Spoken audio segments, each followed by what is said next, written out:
In a vast field, under the bright sun, a young boy worked diligently alongside other farmers. They all tilled the earth, planting seeds and nurturing the soil. As he completed his work, an elderly man approached him with a bag filled with rewards, a way to say thank you for his hard work. The boy, with a kind smile, politely declined the gifts, sharing his belief that good deeds shouldn't always be done for rewards. The old farmer was touched by the boy's words, his eyes welling up with tears. The surrounding farmers nodded in agreement, their hearts warmed by the young lad's noble sentiment. The old man spoke up, his voice filled with emotion, saying that the village would always remember this boy, and expressing a wish for more people like him in the world. Suddenly a blue screen appeared, surprising everyone. It announced that the villagers' favorability towards the player in the virtual reality game called Divine Catastrophe had increased by 1 reputation point. The boy's excitement grew as he realized he was now closer to his goal. Divine Catastrophe was an immensely popular virtual reality game that had launched just a week ago. It had already gathered a staggering 1 billion online players. The game's allure lay in its incredible freedom and lifelike realism. What made it even more captivating was the array of professions players could choose from. Our young protagonist, known as Wildfire in the game, stood at level 1 without a profession, but possessed 9 reputation points. He knew that he needed just 1 more point to change his profession to a Saint Knight. However, the rule of requiring 10 reputation points for a profession change frustrated him. Even though he was disappointed that he had abstained from claiming mission rewards to gain reputation points, Wildfire found comfort in knowing he was getting closer to his ultimate goal. As he walked along the serene path surrounded by lush trees, he noticed an elderly man who seemed to be in distress. The man was coughing and appeared to need help. Excitement surged through Wildfire as he offered his assistance and asked about the man's needs. The old man hesitated, unsure if the young boy was up to the task. But Wildfire confidently boasted about his abilities and assured the old man that he could rely on him. Internally, Wildfire considered the area's proximity to Malt City a beginner's zone with less challenging missions. The old man then presented a peculiar ring, explaining that it needed to be delivered to the city. Wildfire was momentarily puzzled, as Malt City was just a few steps away. Seizing the opportunity, the old man convinced Wildfire to accept the ring, slipping it onto his finger. In an instant, Wildfire was engulfed in a radiant golden aura. His appearance underwent a dramatic transformation, and his attire changed. A sinister skull badge materialized on his chest. A blue screen appeared out of nowhere, announcing that the player had successfully changed professions and become a tyrant. Well, it looks like our young hero went from being a farmer's helper to a far more exciting and adventurous profession. The old man swiftly retreats, leaving Wildfire bewildered as he checks his stats. The player is shocked to discover that his profession has changed to a tyrant, and he now has a negative reputation of 100 points. Panic sets in as Wildfire realizes that his hard-earned reputation points have been rendered worthless. The boy is clueless about what being a tyrant entails, and the system provides no help either. Suddenly the old man returns and is hood off, informing the player that he too has become a tyrant like him. The cunning man assures Wildfire of his assistance, but the player's anger is triggered, and he unleashes a barrage of curses upon the deceiver. Wildfire questions the old man's motive behind this deceitful act, expressing his bewilderment over the absence of any grudges between them. He is taken aback by the fact that the old man disappeared merely to change his clothes. The cunning man patiently responds, pointing out that the boy had confidently accepted the mission, so he shouldn't be angry at him. However, the old man's casual attitude further infuriates Wildfire, who scolds him for disregarding the importance of reputation points. The young player had diligently completed missions with the sole purpose of accumulating those points as he aspired to become the Saint Knight and change his profession. Wildfire is disheartened to realize that all this hard work has been in vain. However, the old man remains unperturbed and assures the young lad that this situation presents a great opportunity for him to witness the true strength of a tyrant in the future. The kind of man even goes so far as to belittle the Saint Knights, claiming they are nothing but trash in their eyes. He promises the young boy that he will become the old man's disciple, receiving fair treatment. Suddenly Wildfire has a horrifying realization, which the old man confirms.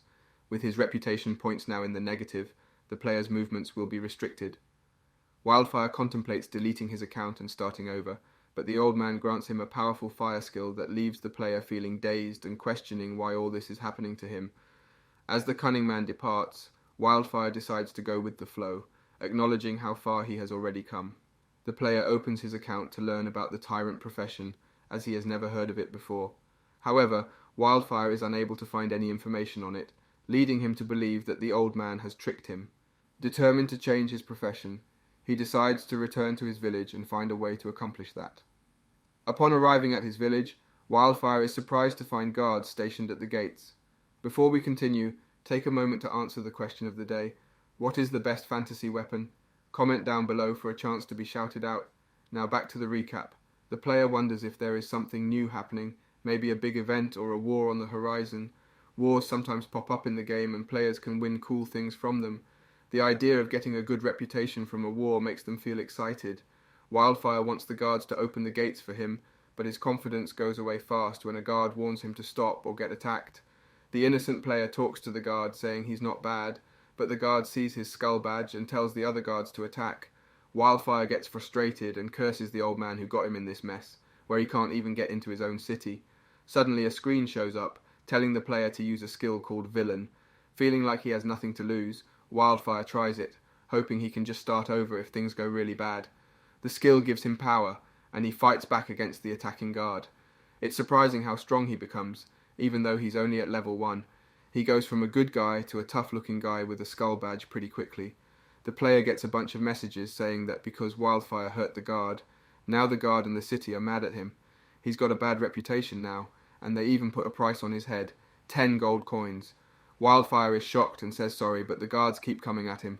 They try all sorts of moves like air slash, lightning charge and whirlwind slash, but none of it hurts him. He feels brave and fights them off, taking them all down. After the fight, Wildfire checks his skill and learns that as he gets a worse reputation, the skill gets stronger. He's happy he won't have to go to jail, which would last 48 hours in the game. That's a rule if you do something really bad.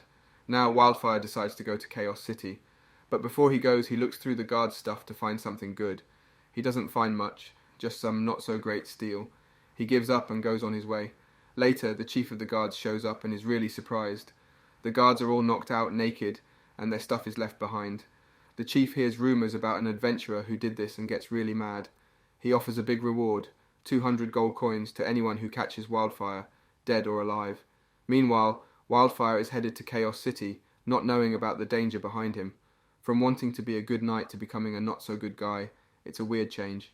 As he goes on his journey, a message pops up saying there's a 200 gold coin reward for him. Wildfire thinks about how, even if all the players put their money together, they wouldn't get to 200 gold coins. He feels sad and thinks about how he used to want to be a holy knight, but now his reputation is really bad, and he can't even get back to his own city. This guy's reputation went down faster than a roller coaster ride with no brakes. The only silver lining in this predicament is his newly acquired powerful skill, Villain. Although his assured duration is 1 minute and the cooldown time is 40 minutes. Well, at least his fighting skill lasts longer than some men. Furthermore, hunger gnaws at him, causing his attributes to diminish due to an empty stomach. The player's frustration mounts as he comes to terms with the game's realistic challenges. Soon Wildfire arrives at a village, hopeful to find sustenance and refreshment. He approaches a man and greets him, but the man flees in fear, warning others about the arrival of a tyrant. This realization dawns upon the player, emphasizing the urgency of restoring his tarnished reputation and questioning if it's even possible anymore. To his surprise, villagers gather, blocking his entry into their village, only to scatter in terror when faced with Wildfire. Perplexed by their reactions, the player contemplates why everyone recognizes his profession. Why is everybody treating him like a tyrant? Maybe his clothes need a "not a tyrant" sticker. It dawns on him that his clothes bear the emblem of the tyrant, inadvertently marking him as such.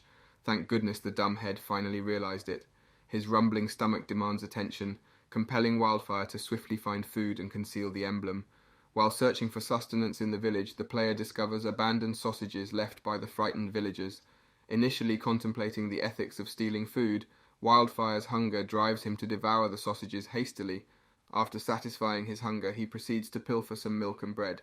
Spotting a cloak, he appropriates it to cover the incriminating insignia. With each stolen item, the system warns Wildfire of his diminishing reputation points due to theft from Windmill's village.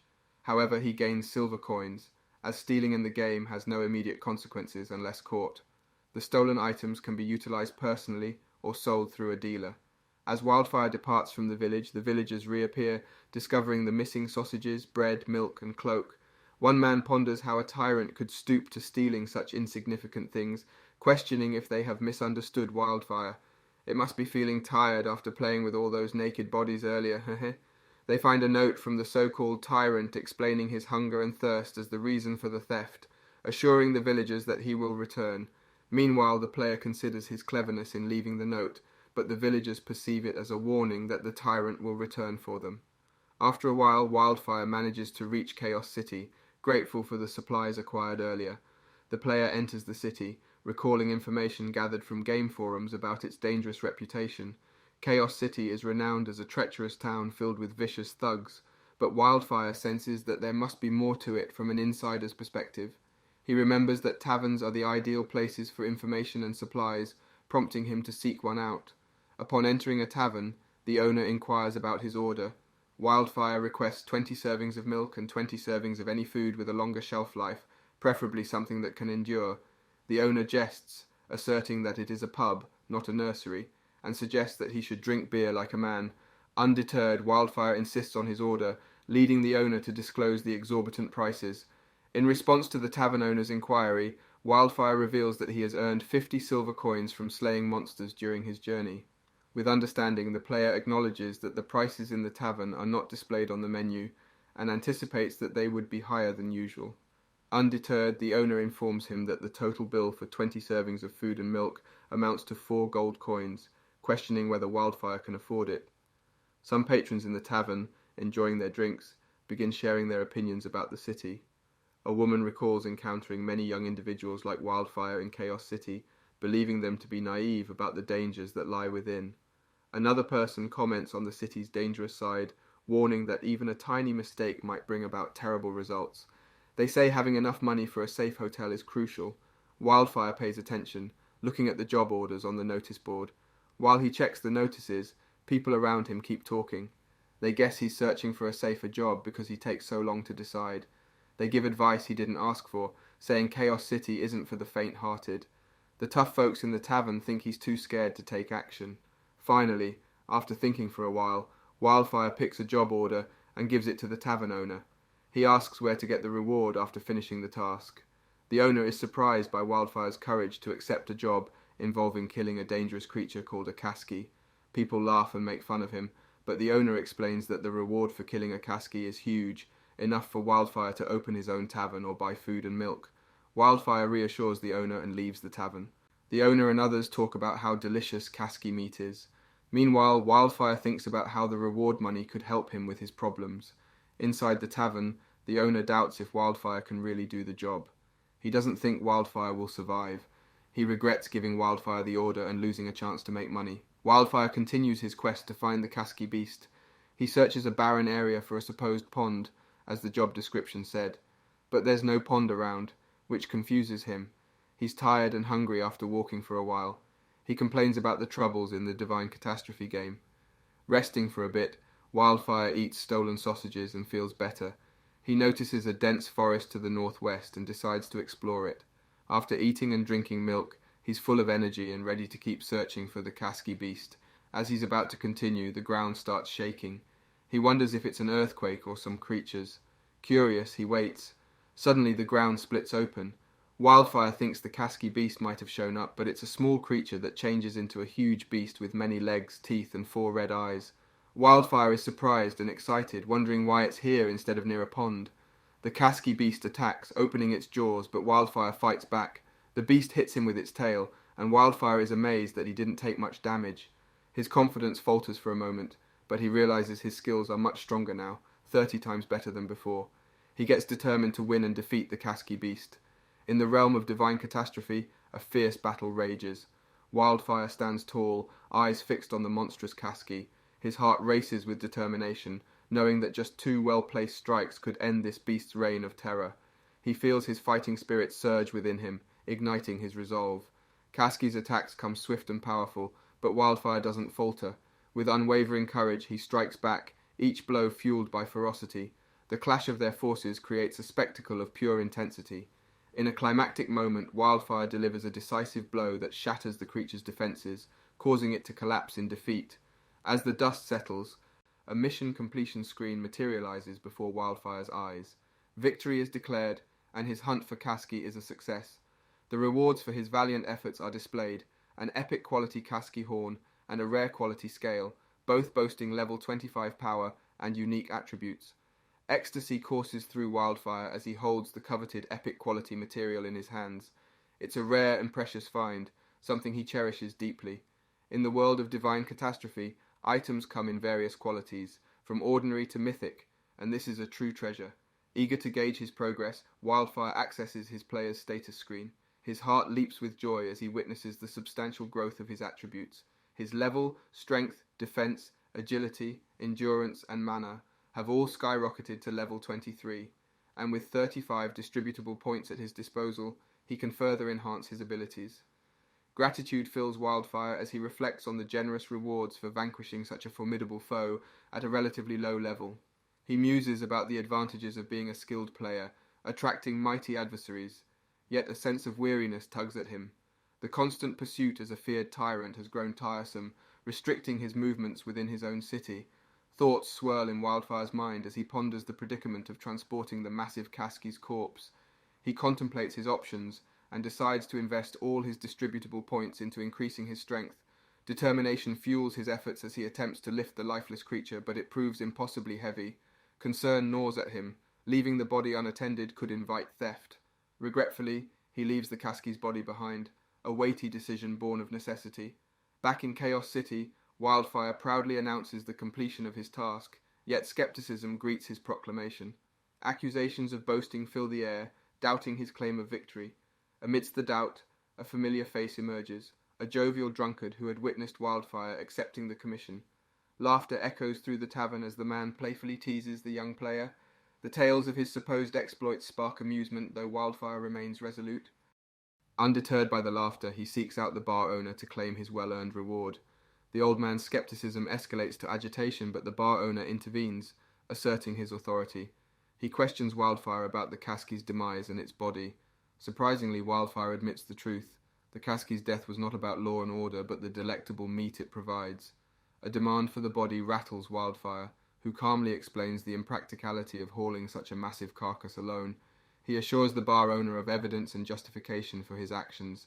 The tension rises, and the bar owner warns of the grave situation. Unfazed by the owner's threats and insults, the player maintains a confident smile, paying no heed to his words.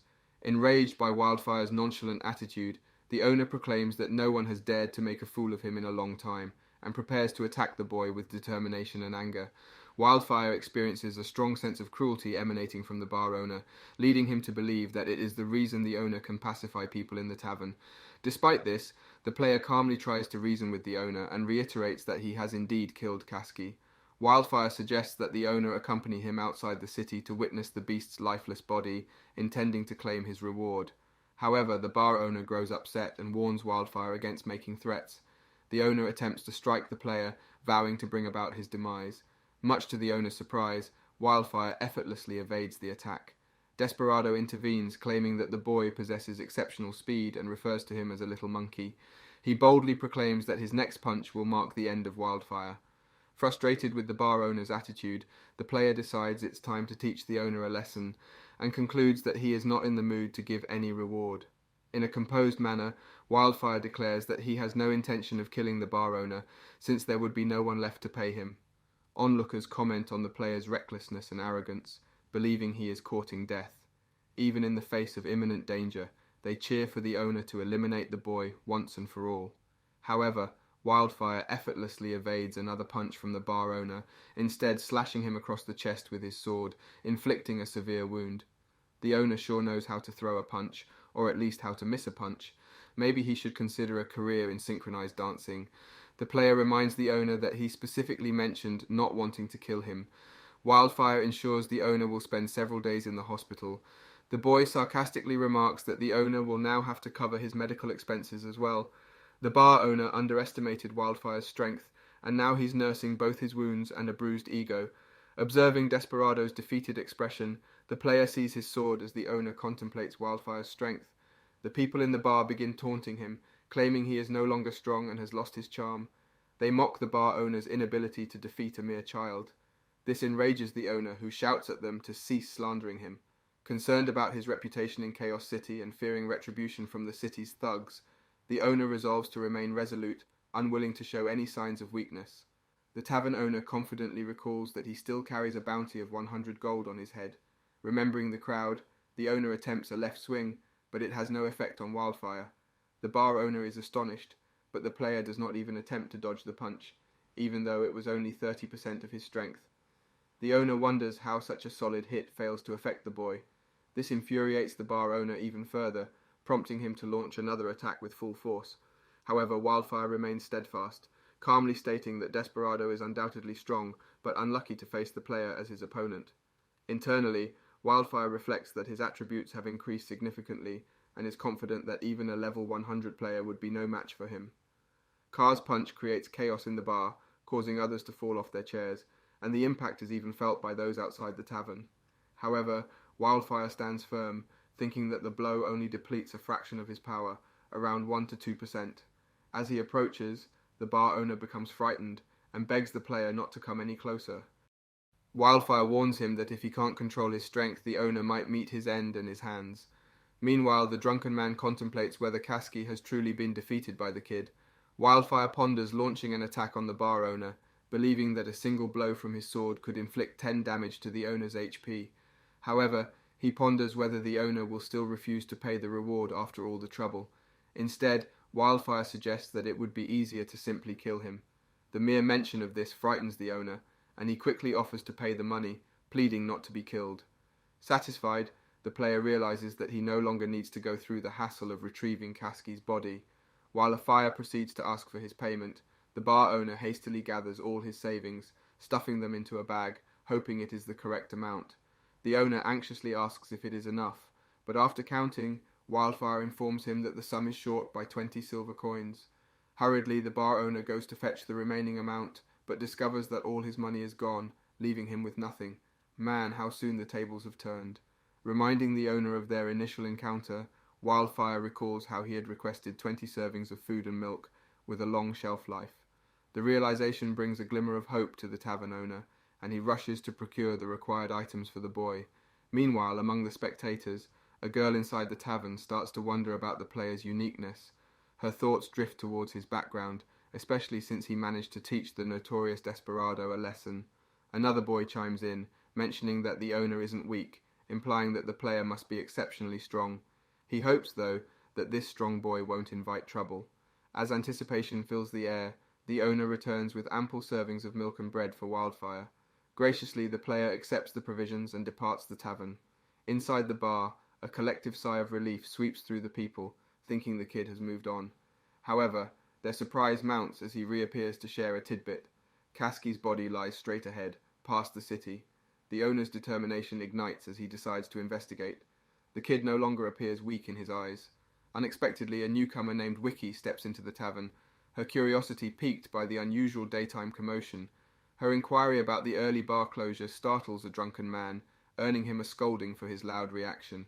Another patron confesses to being equally startled, assuming the kid had returned. The attention turns to Wiki, who arrives bearing new information about a bounty. She speaks of a seemingly feeble boy with a bounty of 203 gold coins on his head, expressing a desire to cross paths with him. Meanwhile, the owner contemplates moving his shop elsewhere due to concerns. How did such a weak man end up with a 100 gold coin bounty on his head? Ponders the old drunkard and Cars. Intrigued by Wicker's revelation about the bountied boy, they inquire about his appearance, particularly if he sports a long black trench coat.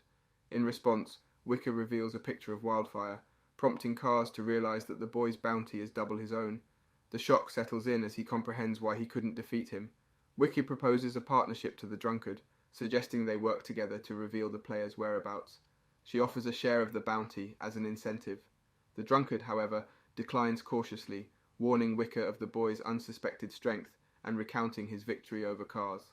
The bar owner adds his caution, advising against any action that could lead to trouble. Wicker shifts her thoughts, noting that the owner's injuries were limited, indicating he likely didn't intend to kill Cars. This insight raises the possibility of communication. Meanwhile, Wiki takes a perch on the counter, attempting to extract information from the owner about the player's location. In a different part of town, Wildfire explores, seeking a blacksmith to no avail. The absence of one makes him wonder. He acknowledges that he possesses sufficient funds to remove his bounty, but realizes a visit to the city's main hall is necessary. However, concerns cloud his mind, fearing that his abilities might not suffice to evade city soldiers, especially during a siege. Amidst his doubts, the player decides to be proactive. He accesses the game system, reviewing the materials at his disposal. With this, he readies himself for the challenges that lie ahead. Wildfire noticed the impressive quality of Kasky's horn and started thinking about how he could use it to create an awesome weapon. The boy had a lot of things on his mind, like finding a blacksmith. Maybe he needed an upgrade to his blacksmith locator skill. Just then, out of the blue, a boy walked up to him and asked if he needed help or if he was searching for a blacksmith. Wildfire was taken aback by the sudden appearance of the boy. He mentioned his search for a skilled blacksmith and asked if the boy knew of any. To his surprise, the stranger claimed to be the best blacksmith in the entire city, despite not looking like one at first glance. He seemed well equipped for the job. However, Wildfire had his doubts. The boy didn't dress like a typical blacksmith, but the boy understood his skepticism and explained that he only wore blacksmith clothes while working. This made Wildfire more inclined to believe him. The boy took Wildfire's hand and led him to a quiet, dimly lit alley to talk privately. In the secluded alley, Wildfire revealed his desire to have a weapon crafted. The young blacksmith's eyes lit up with excitement as he asked if Wildfire had any materials. With a sense of pride, Wildfire presented Kasky's horn. The blacksmith's excitement grew even more, and he assured Wildfire that he would create the most amazing weapon from it. Just as the conversation was getting exciting, Wiki suddenly appeared out of nowhere. She accused the blacksmith of being a liar, which instantly infuriated the boy. He raised his voice in defense against her accusations of cheating him out of a ruby in a previous encounter. Wiki, however, wasn't one to back down. She warned the boy, named Brian, that crossing Wildfire could have serious consequences, showing him a wanted poster of Wildfire and emphasizing that he shouldn't offend him. Wiki then turned her attention to Wildfire, demanding payment for the information she provided earlier. She claimed she had helped him avoid trouble. Terrified, Brian fled the scene with Wiki's voice echoing after him, instructing him to leave the fee in their usual spot. It seemed like Brian narrowly escaped a potentially dangerous situation. With Brian gone, Wildfire turned to Wiki and sought answers about her identity and motives for helping him. Wiki revealed herself as an intelligence dealer who had access to exclusive information. She recounted stories of her past, like selling information about a gold robbery in their city. She even mentioned a case from a year ago involving the disappearance of the city's lord. Wiki's confidence was palpable as she boasted about her impressive career. She explained that she was drawn to helping Wildfire due to his reputation as a victorious individual. To prove her sincerity, she proposed a collaboration. She wanted to take Wildfire to the best blacksmith in the world. However, Wildfire wasn't ready to jump into a partnership blindly. He warned Wiki that if he ever discovered any deceit, their cooperation would come to an immediate end. Wiki assures him that she has no intentions of betraying him and eagerly anticipates their collaboration leading the way. The intelligence merchant embarks on a journey with Wildfire towards the city of Veruga. Despite the player's suspicions about the remote location they encounter on their path, Wiki reassures him that the city is just ahead. During your journey, the girl questions Wildfire about his claim of killing Kasky. Confidently, he affirms that it was an easy task. This convinces Wiki of the need to gain his trust for his smooth collaboration. As they approach a city, Wildfire expresses concern about potential attacks. Wiki reveals her prior planning and leads him through an underground sewage system. She assures the player that guards avoid patrolling such repugnant places, even if the government commands otherwise.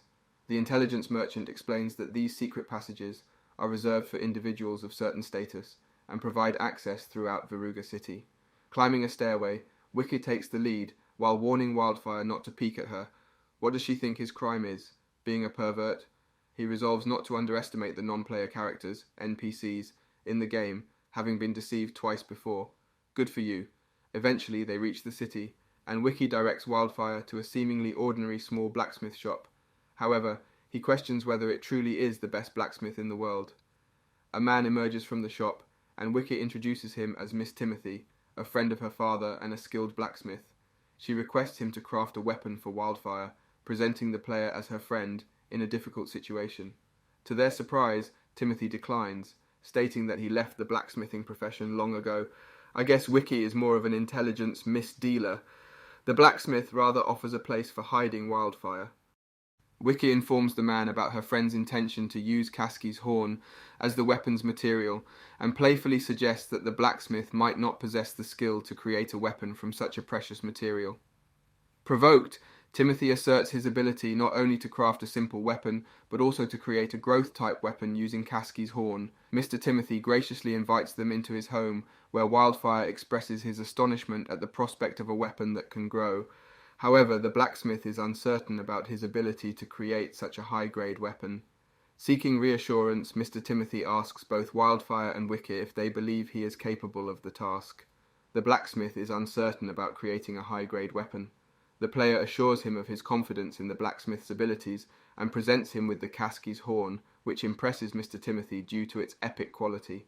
The blacksmith explains that it has been years since he had the opportunity to work with such a high-level material, and expresses his gratitude for their trust. With a sense of urgency, Mr. Timothy closes the door and hurries into his workshop to begin crafting the weapon. Wiki reassures Wildfire that the blacksmith's initial hesitation was not meant to be rude, and the player understands, though he is concerned about Mr. Timothy's admission of not having worked with such high-level materials in years. Wildfire inquires about the blacksmith's previous experience with materials like Kasky's horn, but Wicker evades the question and guides him outside. Once they are outside, she reveals to Wildfire that Mr. Timothy is no ordinary blacksmith. Intelligence Merchant tells him about a legendary weapon, a blacksmith forge called the Fang of Truth, crafted from the fangs of Tlaturk. This revelation leaves Wildfire stunned by Mr. Timothy's extraordinary past.